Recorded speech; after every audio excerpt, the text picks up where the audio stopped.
Thanks for joining the Ellis Way 10. I wanted to share with you guys really quick. Thanks for joining us, watching, subscribing, liking, all the good stuff. Please hit the like button, comment, ask questions. We appreciate every bit of it. So I wanted to show you guys really quick how I make tomato powder.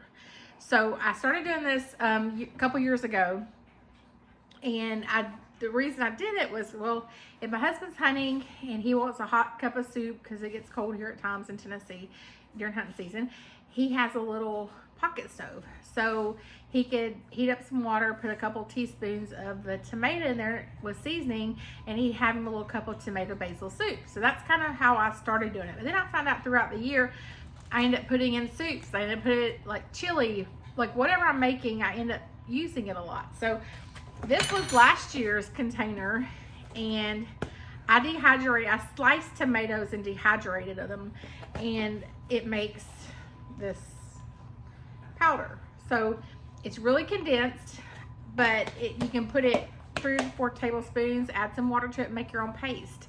You can do quite a bit of things with it. So I wanted to make more this year. So I don't like waste.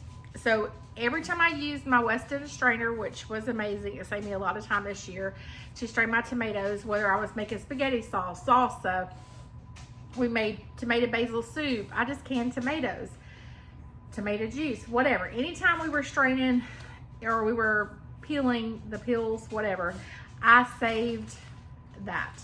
So I put it in the dehydrator. I had a commercial one, and we were doing jerky in it, and it just didn't get the jerky evenly dried, or dehydrated, I should say. So we ended up going back to these. We have like 25 of them. So I try to use these. They're cheap and inexpensive. I think we got these at Walmart, but you can get them on Amazon, wherever. And so I dehydrate. I'll take, whether, if I'm just doing skins now, when I sliced the tomatoes and did the tomatoes last year, it took forever for them to dry out. So this year I just did the skins, the peel, whatever come off of the tomatoes when I was straining them, like I said.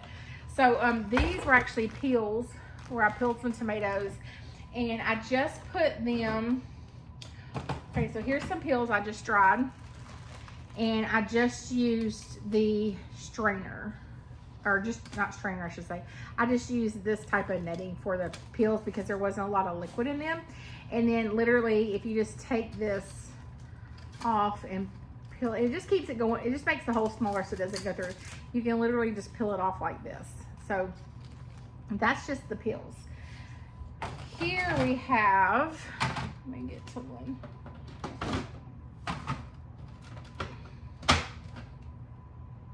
This was actually out of the strainer, and the tomato strainer. And so this had a little more liquid in it. So I used these kind of, you probably seen them, we use them for like fruit roll-ups and stuff, but I used just little plastic trays on top of my trays.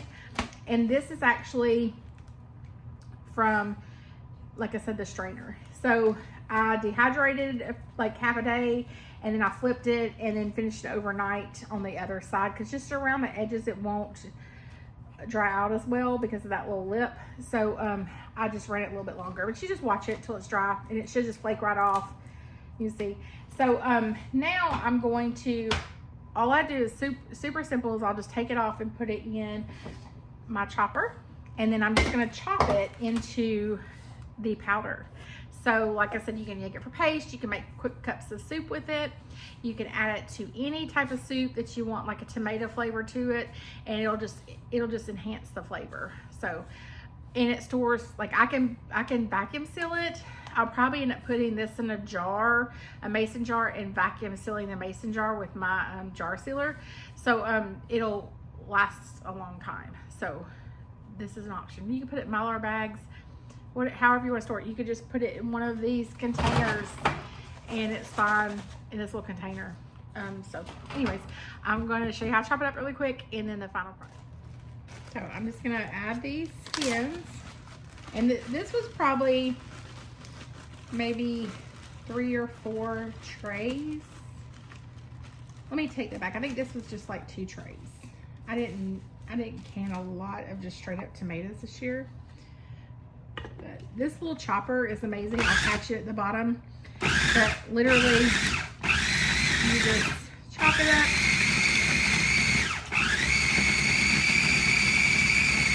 Until it's the consistency that you want. So you see we're still kind of little. I want it more like a powder. I dry our cayenne peppers, and we do like red peppers and things for seasoning throughout the year, and we dehydrate that and then also put it in these to make throughout the year, or to have throughout the year.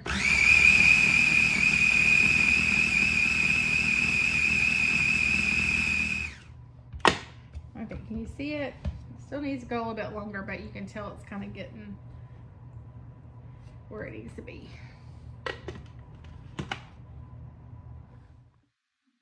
Okay, I'm working on the ones that were in the dehydrator now.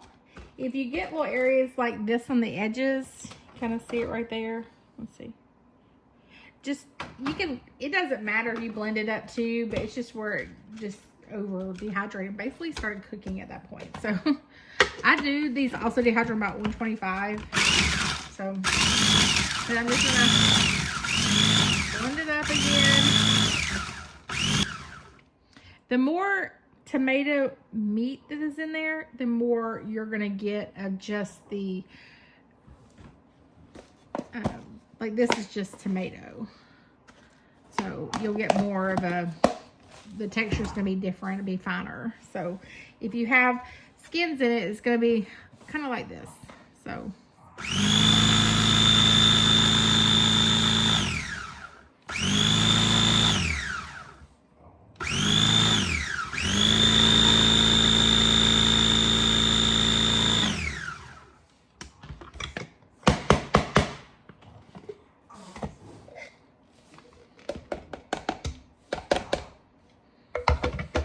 we're just going to keep going until we get it all done.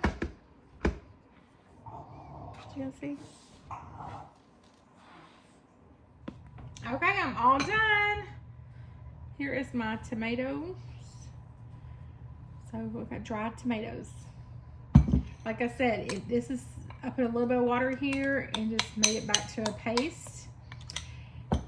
If you want to cut up or slice tomatoes, you can put them in the dehydrator. Just, you know, make sure you put it on, when you put it on your trays, make sure you use the plastic or the other so all the liquid doesn't go through.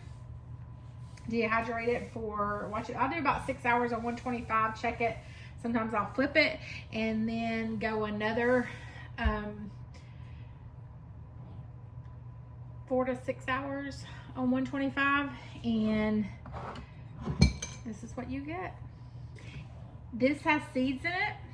So these were made with Roma, so they didn't have a lot of seeds in them. If they did, they were very, very small. So the seeds don't bother me. This will stay good a really long time. And so it's just really handy to have, and I just don't like wasting things. So this is how I prefer to store it for the year.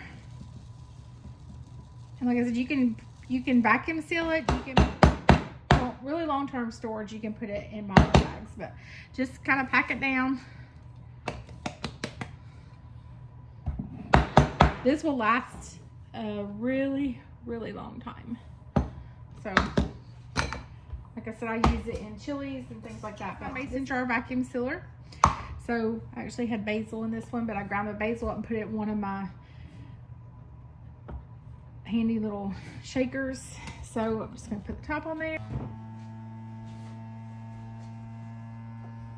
And this will run about 24 seconds.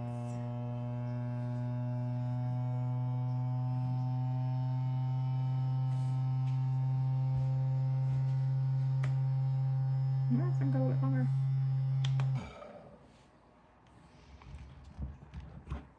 There we go. It's all sealed. It's all tight.